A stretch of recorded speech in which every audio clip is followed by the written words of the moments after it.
You're looking at a 1968 Scout 800. It's got a 266 V8 engine in it. It's four-wheel drive. It has a three-speed transmission, and this one is what they would call the travel top. So it's got a full top that's removable. Now, I found this on Marketplace. The price looked good. The truck didn't look like it had been modified.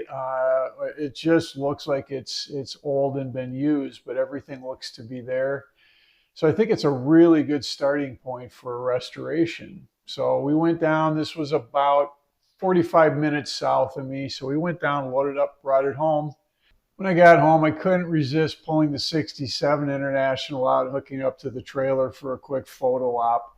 I didn't tow it home with this truck, but it could have done it without too much trouble. You can see it just squatting a little bit in the back end there. But I thought, I got to get a picture of this.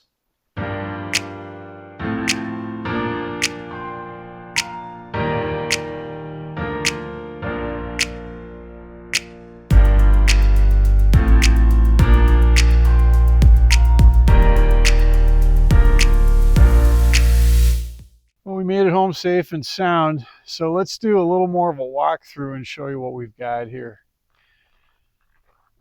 This one, I would say, is kind of in the same condition as that Willis pickup that I restored, in that it's original. Most everything is here, at least from what I can see, but it needs a lot of rust repair.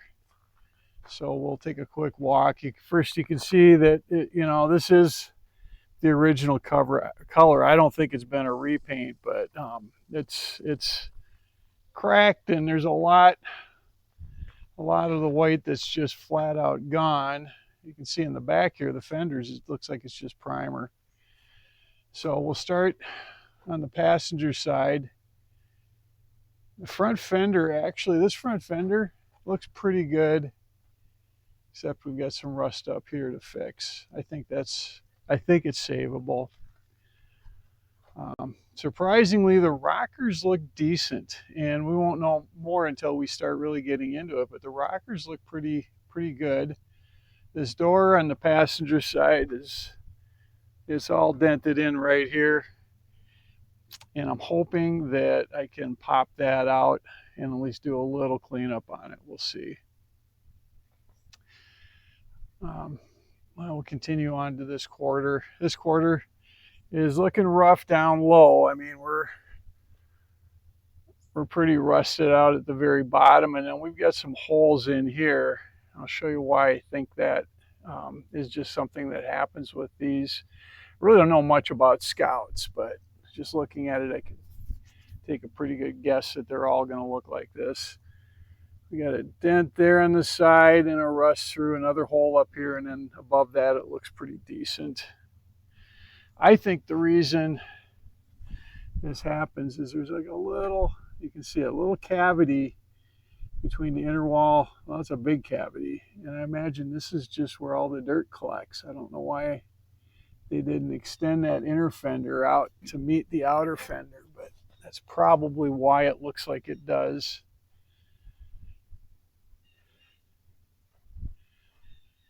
The tailgate's in good shape. The bumper is pretty nice. It's a cool bumper.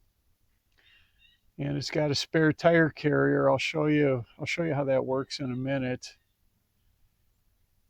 And the top looks pretty decent too. So this is a plate that was on the truck. Looks like the last time this thing maybe was tagged was 1988. So it's pretty old that way. Now we'll swing around to the driver's side. It's going to look pretty much, the same trouble areas. We got the same problems here on this quarter. That's a little better on the bottom, but I suspect we've got a lot of rust repair to do there. The door on this looks better. And again, that bottom rocker underneath the door, let me get down there and show you. It looks pretty good too. Front fender, she's rolled under there, but I think again, this is probably okay until you get up here. Get you an angle on that. Yeah, it looks like they hit something there, kind of pushed it in. And then we got the same rust problem on the top of these fenders. So jury is out on whether to go after that fender or try to find another one. And then the grill, it got pushed into at the same time. So that's probably fixable. I probably have to take it off to do that. And then it's got a nice chrome bumper. It's been bent in on both sides. I think this is supposed to be mostly straight. You kind of tell right there from where it's puckered. But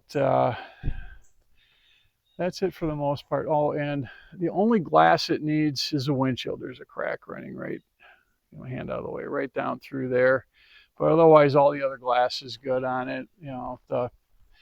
The rubber holding it in is all dry rotted, so that needs to be replaced. But I think the glass is all usable. There's something else I noticed on it that I thought was very strange, and that's the placement of the rear wheel and the wheel well. I don't think this is what it's supposed to look like. I've never seen one like this before.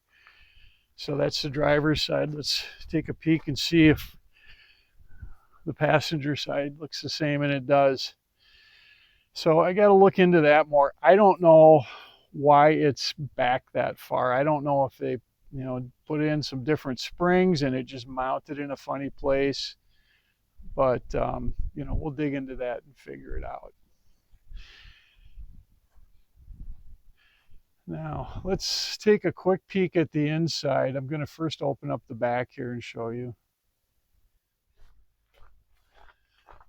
All right, let's get the hatch open. Okay, the braces or the props are fine. They work great. Now, the tailgate opens by just lifting this handle. And we've got a spare tire carrier on here. It's really bent out of shape. But it's kind of cool because as I open this, you're going to see this rolls down with the tailgate, so it doesn't need to be swung away. Kind of some neat engineering here from International. And there's, again, I don't know much about these. When I tried this the first time, I noticed it stopped right there. And on this side, they've got this extra piece in here. And I'm not sure why this is like this. If there's any of you Scout experts out there that could explain this to me in the comments, I'd appreciate it. But it looks like it's designed to stop it right there, so it's only partially open. Now, what you can do is bring it back up, kind of help that down, and then it opens all the way, just like that. That's where it's supposed to be. And when it goes back up, this kicks it back in place. So there we go. And it goes just like that. So anybody that knows what that feature is, I'd appreciate an education on it. The tailgate looks pretty good as it stands, with one exception. Right down here, I'm sure this piece just filled up with stuff and rotted over the years. So I'm going to have to fix that, and I can do it. I'm not sure exactly how I want to approach that, but I will fix this. This is a good tailgate worth saving. So let's take a peek inside the back of it. Now, when I first pulled this out, there was two tires. He tells me 2 wheels and tires, and those were the original ones to this, so I'll be using those. When I pulled those out, I found a big mouse nest underneath that bottom tire. So I got to get that out of there and get it cleaned up. The other thing I found was 4 brand new Gabriel shocks. So that's a bonus. I can use those. Now, before I can go much further back here, I need to pull all of this carpet up and see what's underneath. I think we've got some really bad floors based on what I can see right here. But I need to get that carpet out and get a closer look. And let's take a look under the hood. Again, this is just like everything else I've seen on this truck. It's complete. Everything is here. I don't know about the condition of everything. The radiator, it looked dry when I open this up. You can see down in there, you don't see any liquid. So I don't know if that leaks, but at least we have the radiator that we can hopefully test it out. Maybe it'll be good. Got all the plates and the tags on here. So that's kind of nice to see. And we've got the original 266 V8. And I got a video of this running. They had it running off of an auxiliary tank, and it sounded pretty good.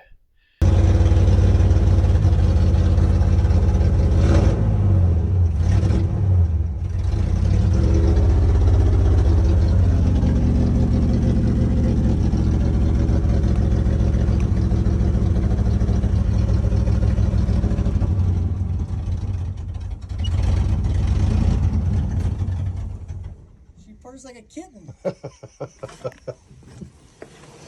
So my hopes are I can get this cleaned up and get it running and just use this engine. I think it's a good strong engine if it doesn't have any funny sounds.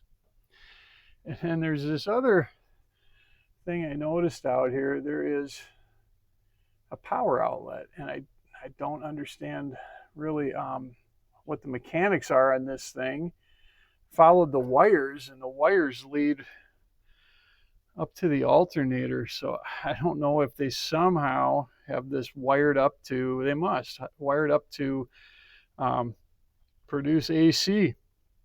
Never seen anything like that before, but that I really don't want to leave in here. So that will be coming out. But once I get this truck running, I'm going to leave it in for now, and it'd be interesting to see if it actually produces electricity.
Now that we got everything washed out, let's take a good first look at that interior and see what kind of rust trouble we might have.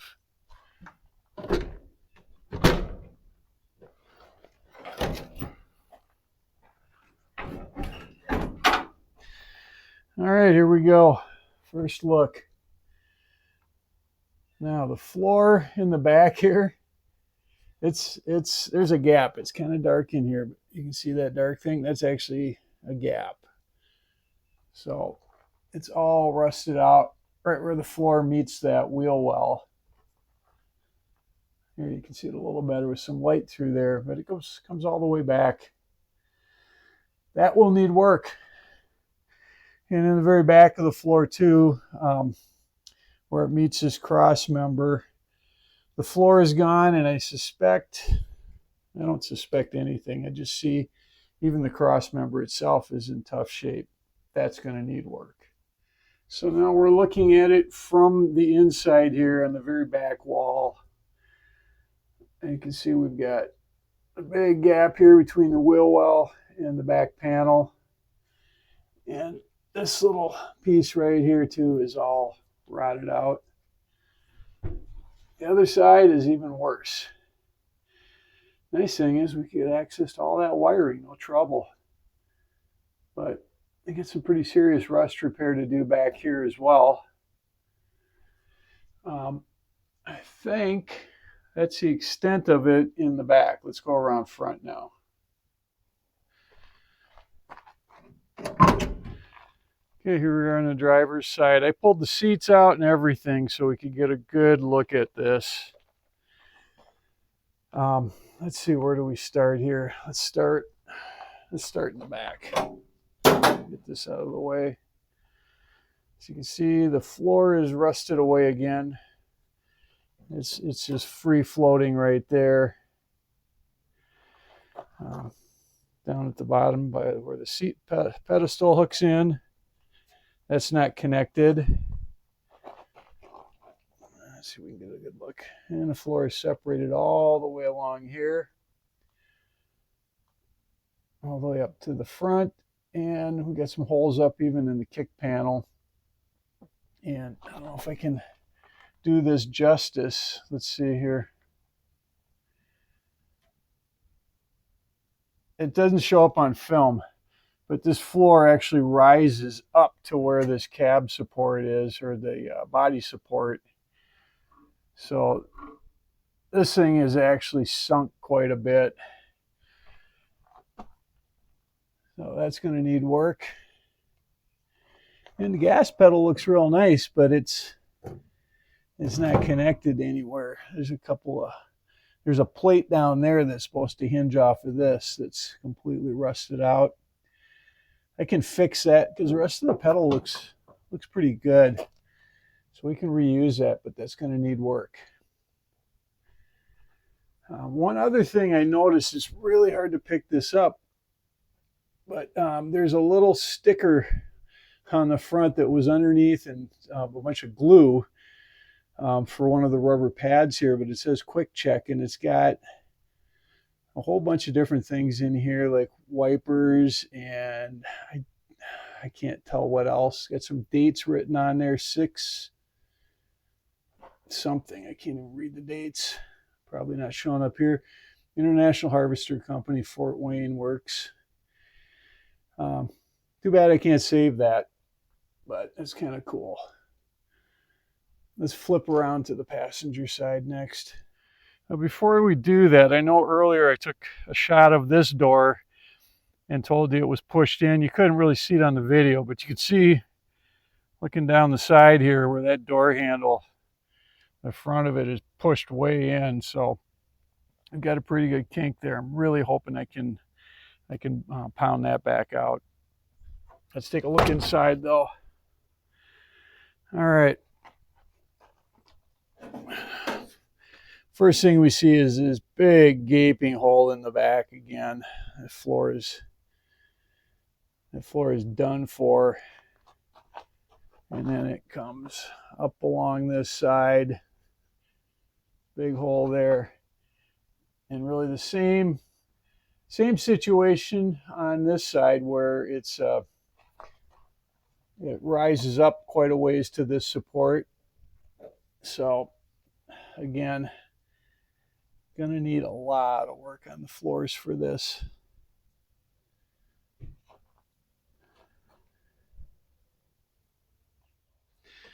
I'd say at this stage, I've seen as much as I need to see to make some decisions on how we need to proceed.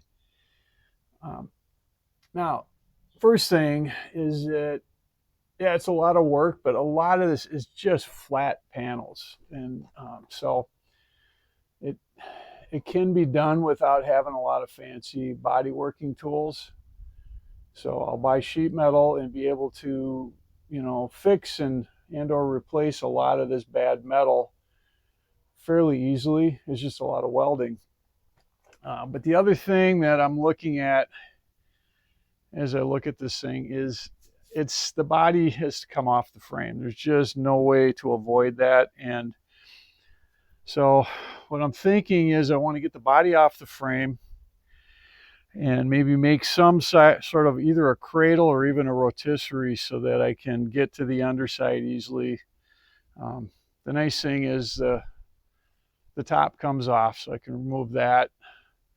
And so all we're really going to have on that rotisserie is, from here to here, up to the front, and then kind of cut it off here at the windshield because the whole front clip can be separated, wheel wells and all. So all we're going to have, we'll have the windshield kind of sticking up, but it's not going to be a huge thing to do that. But just like on the Willis truck, I want to make sure that I get this thing onto some sort of a platform with some casters so I can move it around and roll it over at least,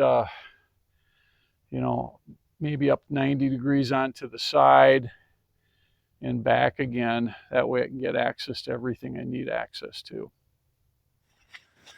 Got some degreaser on the engine. It's not perfectly clean, but at least we can kind of work with it now. And I think that's about all I'm going to do for this video, just this quick introduction. I think next time, though, I want to get it running. So we'll get another tank hooked up to it, get a battery in there, crank it over and see how it runs, and then we'll see what we want to do next. So I want to thank you for joining me and looking forward to more progress on this project as it goes.